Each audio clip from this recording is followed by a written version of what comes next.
اگر کوئی شخص نبوت کا دعویٰ کرے اور ہاتھ کی صفائی سے کوئی شعبدہ دکھائے تو وہ معجزہ نہیں ہے۔ معجزہ ہونے کے لیے چند شرائط ہیں۔ نمبر 1، وہ کام خلاف عادت ہو، قوانین فطرت کو توڑنے والا ہو۔ نمبر 2، اس کام کو اللہ کسی نبی یا رسول کے ہاتھوں پر ظاہر کرے۔ نمبر 3، عورتوں سے ظاہر نہ ہو، اس لیے کہ انبیاء سب کے سب مرد تھے۔ اللہ تعالیٰ سورہ یوسف آیت 109 میں فرماتے ہیں، آپ سے پہلے ہم نے جتنے رسول بھیجے سب مرد ہی تھے۔ نمبر 4، اس معجزے سے وہ دوسروں کو چیلنج بھی کرے کہ مخالفین میں سے کوئی ایسا کر کے دکھائے، چاہے سب مل کر دکھائیں، مطلب یہ کہ وہ معجزہ سب کے لیے چیلنج ہو۔ شعیب علیہ السلام نے بھی اپنے معجزے کے ذریعے اپنی قوم کو چیلنج کیا۔ اللہ تعالیٰ ان کی زبان سے سورہ آراف آیت 85 میں فرماتے ہیں، تمہارے پاس تمہارے رب کی طرف سے واضح دلیل آ چکی ہے۔ شعیب علیہ السلام ایسے واضح اور روشن امور ان کے سامنے پیش کرتے ہیں کہ جن پر عمل پیرا ہو کر وہ دنیا و آخرت میں فلاح پا سکتے تھے۔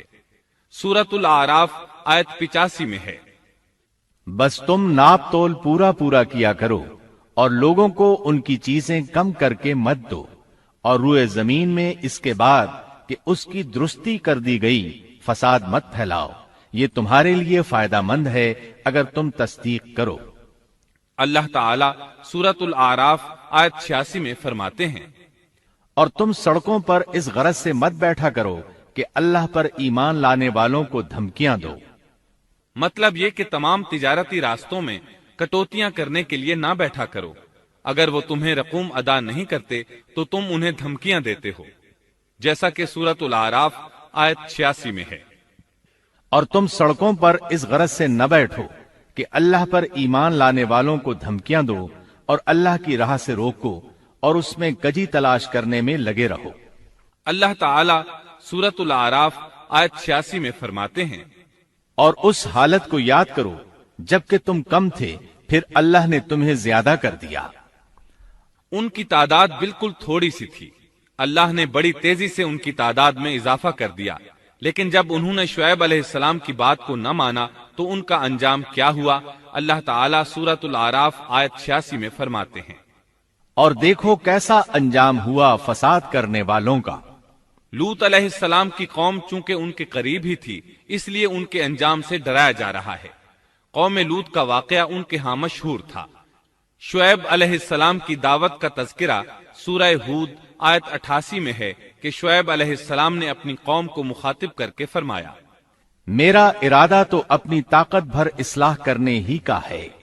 دائی حضرات پر صرف اپنی بساط کے مطابق پیغام پہنچا دینا ہوتا ہے۔ لوگوں کو ایمان لانے پر مجبور کرنا انبیاء اور دائی حضرات کے مشن میں شامل نہیں ہے۔ اللہ تعالیٰ سورۃ الغاشیہ آیت 22 میں فرماتے ہیں، آپ ان پر محاسب نہیں ہیں۔ مطلب یہ کہ آپ انہیں ایمان لانے اور راہ راست پر چلانے کے لیے مجبور نہیں کر سکتے۔ آپ کے ذمے یہی امر ہے کہ آپ ان کی اصلاح کرنے کی کوشش کریں۔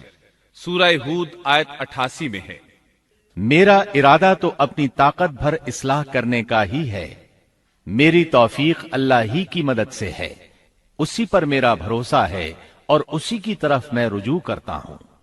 جب شعیب علیہ السلام نے انہیں ان باتوں کی طرف دعوت دی تو انہوں نے کفر کیا، آپ کو جھٹلایا، بلکہ یوں کہنے لگے، انہوں نے جواب دیا کہ اے شعیب، کیا تیری نماز تجھے یہی حکم دیتی ہے کہ ہم اپنے باپ دادوں کے معبودوں کو چھوڑ دیں اور ہم اپنے مالوں میں جو کچھ چاہیں اس کا کرنا بھی چھوڑ دیں؟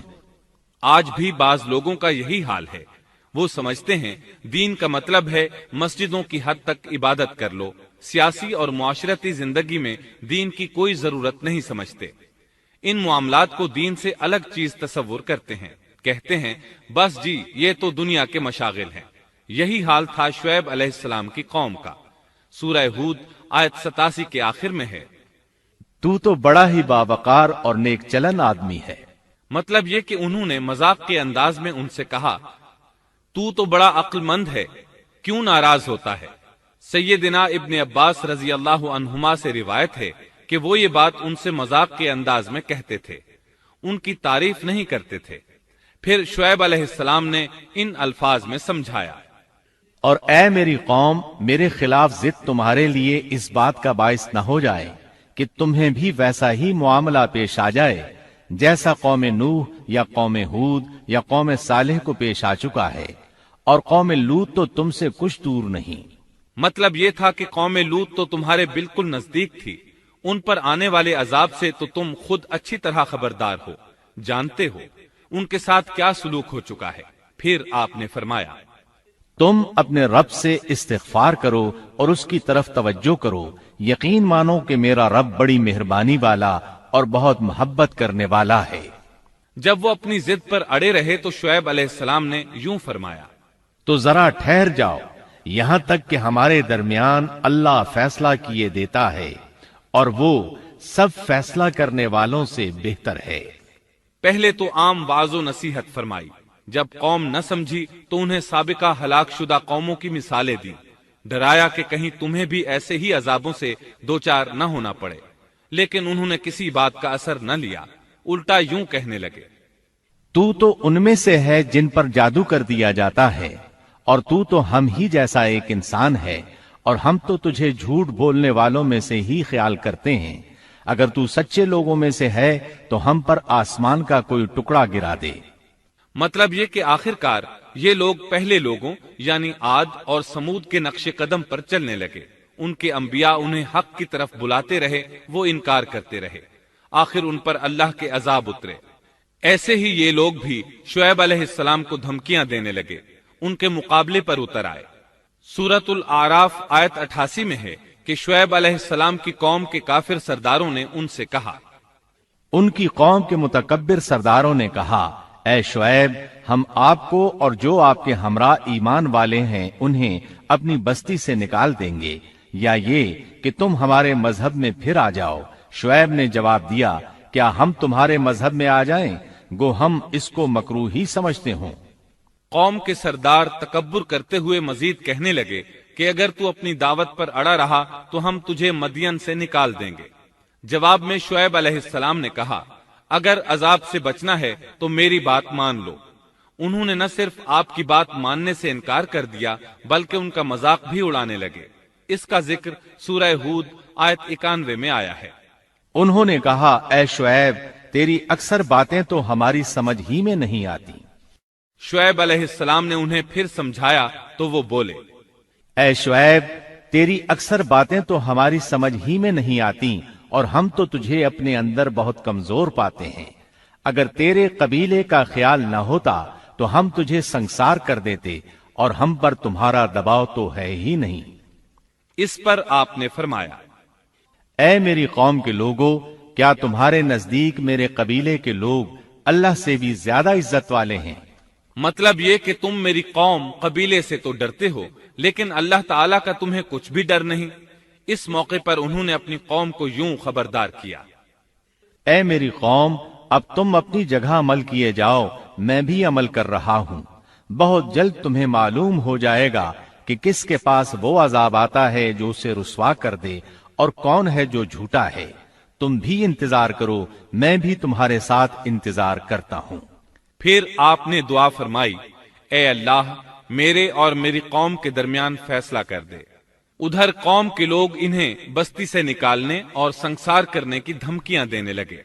آپ کی دعا کے الفاظ سورہ اعراف آیت 89 میں آئے ہیں، اے ہمارے پروردگار، ہمارے اور ہماری قوم کے درمیان حق کے موافق فیصلہ کر دے، اور تو سب سے اچھا فیصلہ کرنے والا ہے۔ آخرکار فیصلے کی گھڑی آ پہنچی۔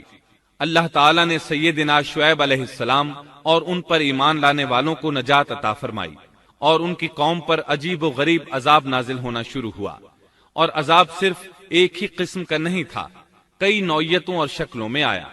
اللہ سبحانہ و تعالی ہمیں اپنی قدرت کی نشانیاں دکھاتے ہیں کہ قوم عاد کس طرح تند و تیز ہواؤں سے تباہ کی گئی، جبکہ شعیب علیہ السلام کی قوم کو اس کے بالکل برعکس عذاب دیا گیا۔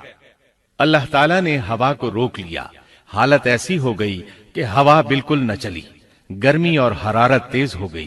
پھر اللہ تعالیٰ نے بستی سے باہر ایک بادل بھیجا، اس کے نیچے سایہ تھا، بچے، بوڑھے، جوان اور عورتیں سبھی اس سائے میں جگہ پانے کے لیے بھاگے تاکہ گرمی سے بچ سکیں۔ آخر بادل کے نیچے پہنچ کر بیٹھ گئے۔ جو ہی سب وہاں پہنچ کر بیٹھے، ان کے نیچے کی زمین ہلنے لگی، ہچکولے کھانے لگی، یہاں تک کہ زلزلہ شروع ہو گیا، سب گھٹنوں کے بل گرتے چلے گئے۔ اسی وقت جبریل علیہ السلام تشریف لائے اور ایسی زوردار چیخ ماری کہ اس چیخ کی شدت کی تاب نہ لاتے ہوئے سب کے سب وہیں ڈھیر ہو گئے۔ اللہ تعالیٰ سورۃ الشعراء آیت 189 میں فرماتے ہیں، پس انہیں سائبان والے دن کے عذاب نے پکڑ لیا۔ جب انہوں نے سائے اور ہوا کو گم پایا تو بادل کو دیکھتے ہی اس کے سائے کی طرف لپکے، لیکن اس میں تو عذاب تھا اور انہوں نے یہی تو کہا تھا، اگر تم سچے لوگوں میں سے ہو تو ہم پر آسمان کا کوئی ٹکڑا گرا دو۔ بس اللہ تعالی نے آسمان سے ایسا ہی عذاب بھیج دیا۔ اللہ سورہ آراف آیت 91 میں فرماتے ہیں، پس انہیں زلزلے نے آ پکڑا، سو وہ اوندھے کے اوندھے پڑے رہ گئے۔ اللہ تعالی مزید فرماتے ہیں، سورہ ہود آیت 94 تا 95 میں ہے، جب ہمارا عذاب آ پہنچا، ہم نے شعیب کو اور ان کے ساتھ تمام مسلمانوں کو اپنی خاص رحمت سے نجات بخشی، اور ظالموں کو سخت چنگھاڑ نے آ پکڑا، جس سے وہ اپنے گھروں میں اوندھے پڑے رہ گئے، گویا کہ وہ ان گھروں میں کبھی بسے ہی نہ تھے۔ آگاہ رہو، مدین والوں کے لیے بھی ویسی ہی پھٹکار ہے جیسی پھٹکار سمود پر پڑی۔ شعیب علیہ السلام اور ان پر ایمان لانے والے ان لوگوں سے دور کھڑے تھے، وہ ان کی طرف حسرت بھری نگاہوں سے دیکھ رہے تھے۔ سورہ آراف آیت 93 میں ارشاد ربانی ہے، اس وقت شعیب ان سے منہ موڑ کر چلے اور فرمانے لگے، اے میری قوم، میں نے تمہیں اپنے پروردگار کے احکام پہنچا دیے اور میں نے تمہاری خیرخواہی کی، پھر میں ان کافر لوگوں پر کیوں رنج کروں؟ اس کے بعد وہ دوبارہ مدین کی طرف لوٹ آئے، کیونکہ مدین شہر تو باقی رہ گیا تھا، صرف اہل مدین ہی تباہ ہوئے تھے۔ بعد میں لوگ آہستہ آہستہ مدین میں آ کر آباد ہونے لگے۔ مدین شہر پھر سے آباد ہو گیا، اس کی رونقیں لوٹ آئیں۔ اب مدین کے اکثر باشندے مسلمان تھے، وہ مسلمان جو شعیب علیہ السلام کے ساتھ تھے۔ وہ اور دوسرے علاقوں سے آنے والے کفار اب اس شہر کے باشندے تھے، اور یہی وہ مدین شہر تھا جس میں سیدنا موسیٰ علیہ السلام تشریف لائے تھے۔ شعیب علیہ السلام کا قصہ اپنے اختتام کو پہنچا۔